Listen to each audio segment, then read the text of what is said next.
Welcome back, listeners, to a brand new episode of The New Standard. And we're coming to you on Sunday, April 28th, 2024, after the NFL draft. And as always, you can catch the show live on YouTube or you can catch the show via your podcast feeder. If you want to catch the show via YouTube, go to YouTube, do a search for The New Standard and Lance Williams and Neil Coulong. And if you want to get the show via podcast, however you get your podcast, do a search for Steelers, the New Standard, as well as Lance Williams and Neil Coulong. Want to thank everybody that hopped on live. And the title of this show is How Do You Grade an NFL Draft? Because, like I said yesterday on the show, I'm going to try to take a different tone and a different tact with the show this year. And I wanted to quote my colleague because to do better, you, to be better, you got to do better.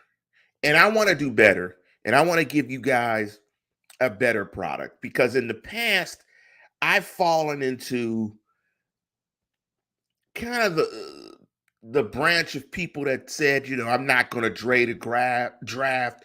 It's impossible to grade a draft. You don't know how the players are going to play, so on and so forth, da da da da, yada yada. So I've kind of taken the cop out perspective and just said, I'm not going to grade it. Well, but at the same token, full disclosure, it's not as if I come back several years later and grade the draft. So to help me out, that's why we've titled the show, How Do You Grade an NFL Draft? You're listening to the show right now in the chat, or if you listen to the show later, please put your method and your process in how you grade a draft. Because again, to do better, you got to be better. Or to be better, you got to do better. See, I always mess up cliches, which is consistent. In the background, if you're looking at the show, you see kind of a highlight of the NFL, of the Steelers 2024 draft. And so I want to grade a draft this year, but I'm confused in terms of how to do it. So I need some guidance from you guys in terms of how to grade a draft. Because as my co-host would say, I don't want to fall into the bag of we don't know how they'll play on the field nonsense. That's a cop out. I don't want to take the easy way out. I want to stand on what I feel about this draft. But because I don't know how to grade a draft, because I've always been, they haven't played on the field and I've fallen into that category, I don't know how to grade a draft. But let me give you some feedback from some popular draft analysts and journalists because it's looking like across the board the Steelers have been given fantastic grades on this draft. USA Today gave them an A plus. NFL.com gave them an A. Sports Illustrated gave them an A plus. CBS Sports gave them a B plus. Pro Football Focus gave them an A plus. Sporting News gave them an A plus. Fox Sports gave them an A plus. Touchdown Wire, our friend of the program, Doug Farrar, gave them an A plus. Bleacher Report gave them an A plus. The Ringer gave them an A. So across the board, in some very popular and some very big media outlets, the Steelers got an A plus. And Felicia, pick up Fifi. And Felicia said, I don't know either, Lance, because PFF liked us. Yeah, so I'm confused. I don't know how to grade a draft. And so I'm trying to do better so I can be better. And so, but I need help to try to craft a framework in terms of how to do it. So let me jump into what Ollie Howard Species 5618 said. He said, number one, and I'm guessing this is how Ollie is using, this is how he grades a draft. He said, one, the GM's ability to get a high-level scheme fit at positions of need. Two, Does your gut feel like your team is better after? Let me jump into that. I think that's really good. And I think this is a very articulate way of saying, did you address a need? Did you address a need that fits into your scheme? So when you look at the player, you look at your scheme, you look at what you want to do, and of course, you have to take out they haven't played on the field yet. Of course, they haven't played on the field yet. We all know they haven't played on the field yet. So I'm not going to fall into that. In full disclosure, the other thing that gave me difficulty in trying to do this was the 1974 Steelers draft resonates in my head over and over and over again. I think of that draft and I think, damn, can I grade a draft an A based on that 74 draft? And as I try to do this and try to understand how to do this, I can say yes. I can separate wins and losses and the outcome from the draft. That's what I'm going to have to learn and tell myself to do, because we just don't know what's going to happen.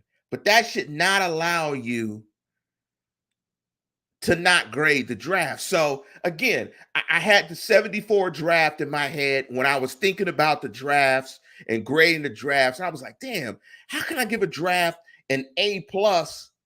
Can any draft be better than a 74 draft? But a draft could possibly be better than that, because they didn't know the outcome of what that draft was going to be either. So that's the best draft class in history. And because we know what it ended up being. But if you're grading a draft class as of today, a day out from the draft, you can't use the future as part of your criteria in grading what a quality draft is. So let me go back to Ollie Howard Species, AHS 5618. GM's ability to get a high-level scheme fit at positions of need. I couldn't have said it better myself. You take a look at your team. You take a look at the scheme that you want to implement. And that's an interesting question, because right now, fair or not, the Steelers don't necessarily have a scheme. Arthur Smith is bringing a scheme, but no doubt that scheme that he is bringing is going to be Tomlin kind of tweaked. But the thing about it is, to Ollie Howard Species' point, you can define that because they know what the scheme is going to be. They know what the scheme is going to be. And so you can do that. So you can do that because they know their personnel better than we do. They're more qualified. They know what they're going to do with the scheme, so they can assess.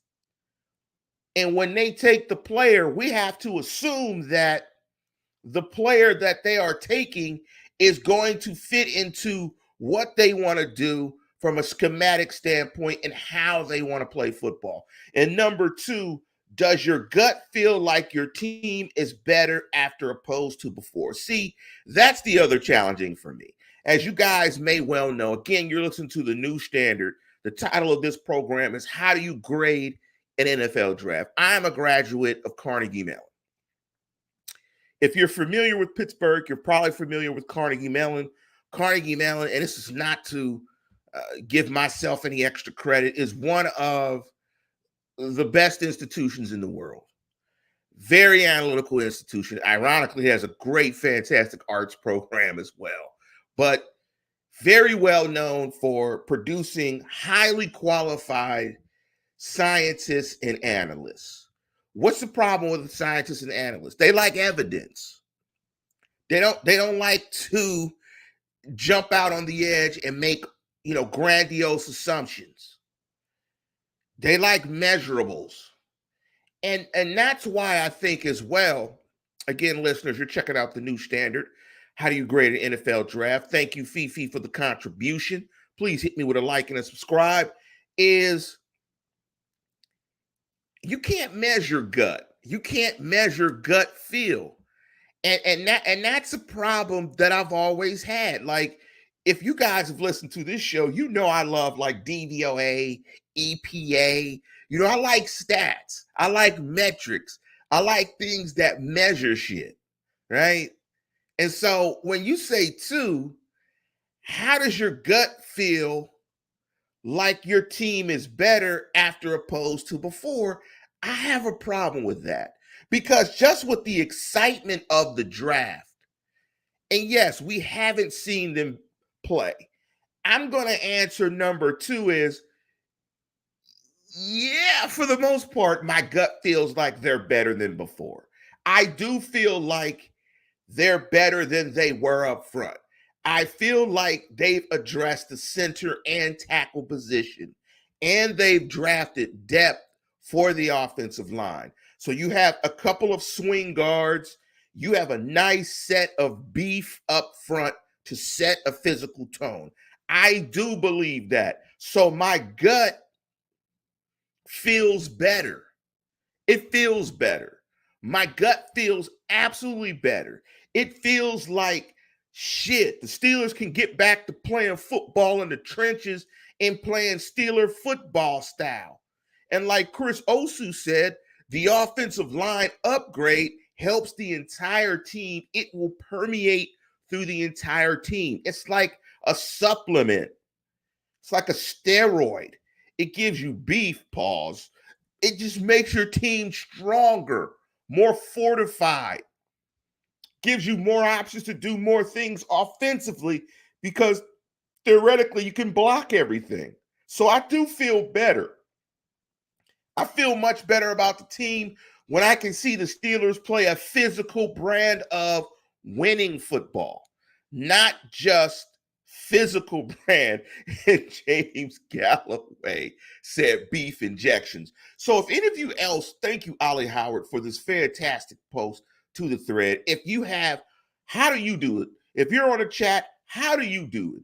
What do you use personally to grade a draft?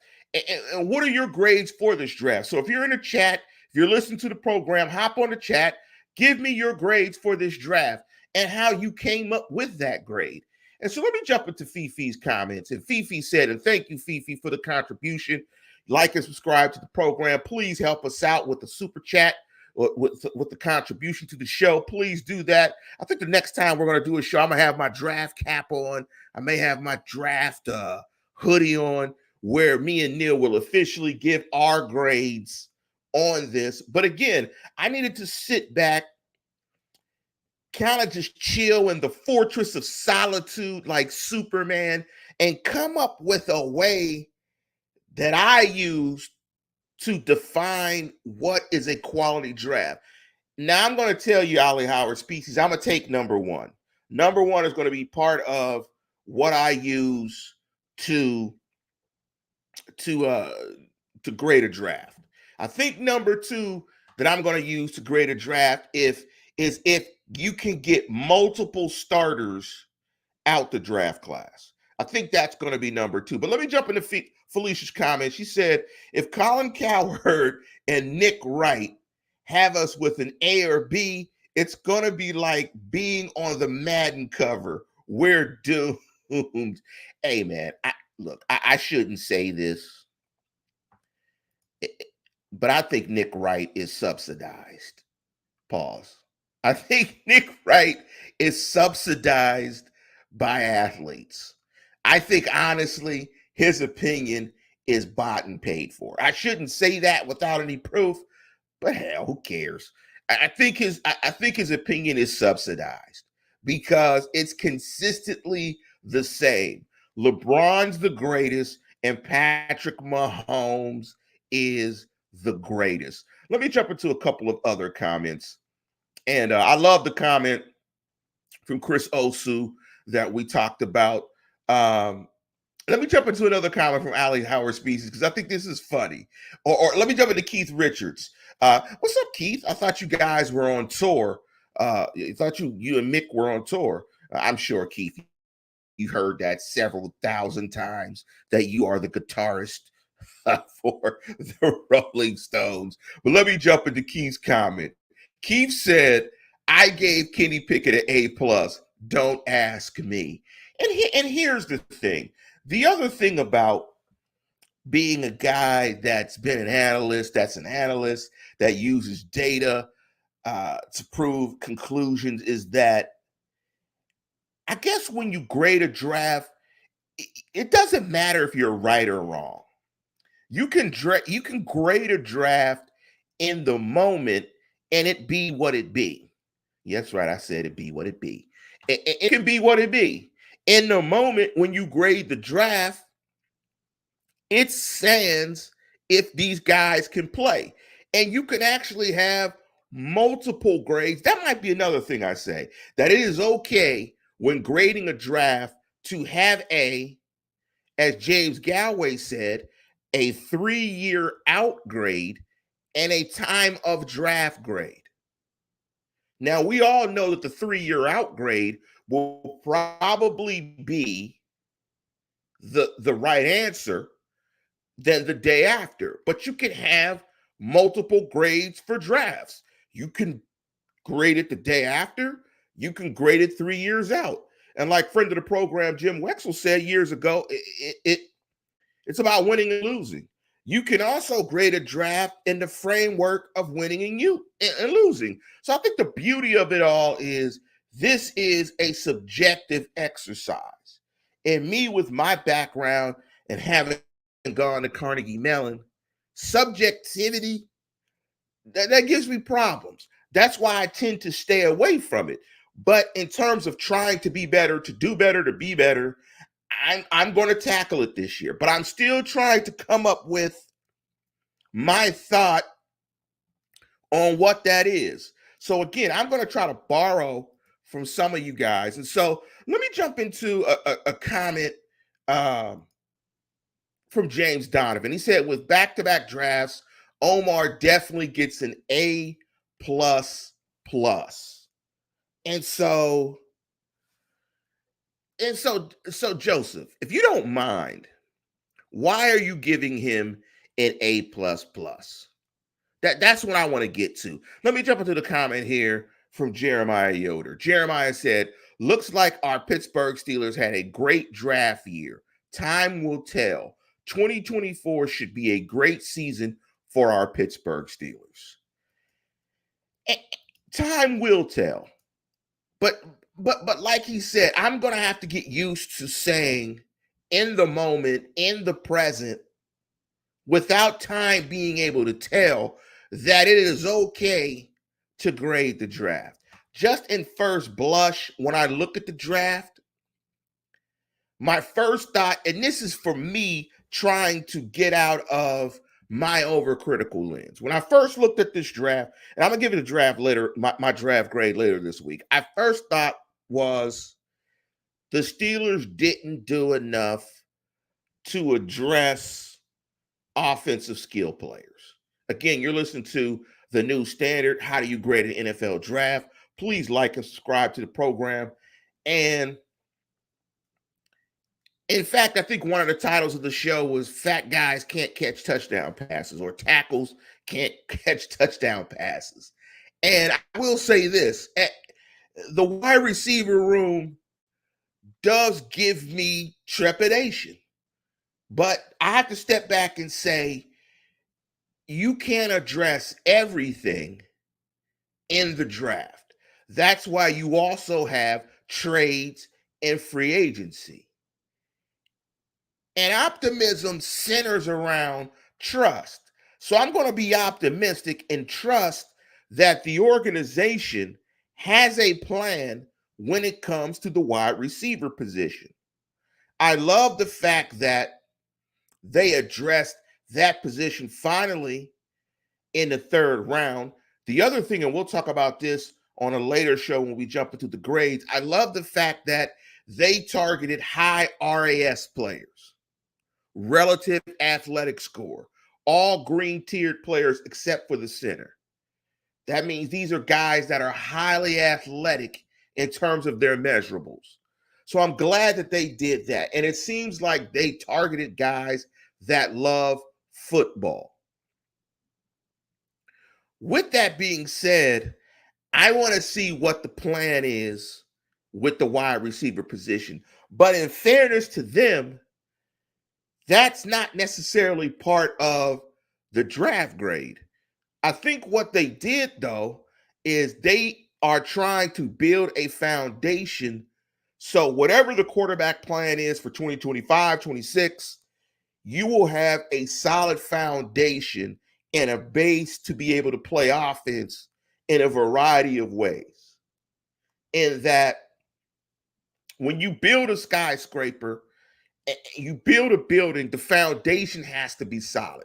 Let me jump into another couple questions or comments. Joseph Donovan said, because Omar is standing on business and drafting Steelers, all these players in the past 2 years are going to be vital to our success for the future. I believe that. I believe that. And I think that the most challenging thing for them moving forward, and it's the same thing for every franchise out there, it's the quarterback position. And we'll see how that plays itself out. But again, how do you grade an NFL draft? What is your personal philosophy? What is your personal criteria that you use to grade a draft? And so, also, what's pretty interesting is the Steelers have about 3 open spots on their 90-man roster. So that gives them some flexibility to be able to make a deal and make a trade, because it seems to me that a trade is in the works. And I'm going to trust that it is, that a trade is in the works. Because if you add a Deebo Samuel or an Ayuk to this skill group, can you imagine what Ayuk and Pickens looks like?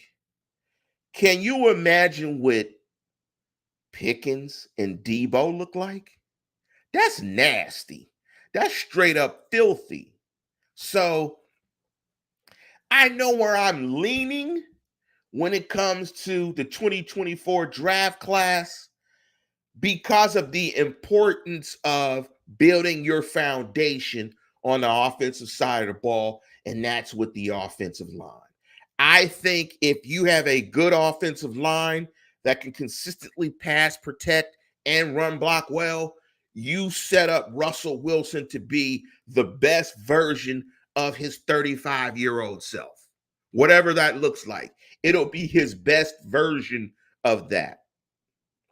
I think if you can give Russ that structure, that protection, so he can feel comfortable snapping and snap out, you'll get the best of what he is, which in turn will significantly improve the football team because you will get consistently good quarterback play, snap in, snap out. So when I look at this draft class, I really like the fact that they keep targeting guys with high RAS. I love the fact that they may have gotten the best tackle in the class. It's a very good draft. I am still trying to work out a framework and a structure in which I use to come up with a draft grade. But I love Ollie Howard Species, the first one. And I'm just telling myself that don't overcomplicate it. Take it for what it is on face value in the moment at the time. And if you can do that, you can grade the draft. You can grade the draft and be fine with whatever it looks like as it turns out, because you're not being asked what it's going to look like in 3 years. You'll have an opportunity to do that grade. And so the way I'm kind of thinking about it is you could have 2 draft grades. You could have post-draft grade. You could have 3-year draft grade. You could have 1-year draft grade, 2-year draft grade. You can grade these drafts over the course of a 3-year period and then come up with a grade. I think that's fair as well. Graded again when they actually play football. But as of right now, I'm still formulating my draft grade and how I'm going to do it. But if you listen to the show and listen to it on pod, or if you listen to it later on YouTube, give me your thoughts on how do you graft the, greater draft, because how you do it will help me do it. And with that, we're going to conclude the program. And as always, tune in, tell a friend, and subscribe. Go Steelers.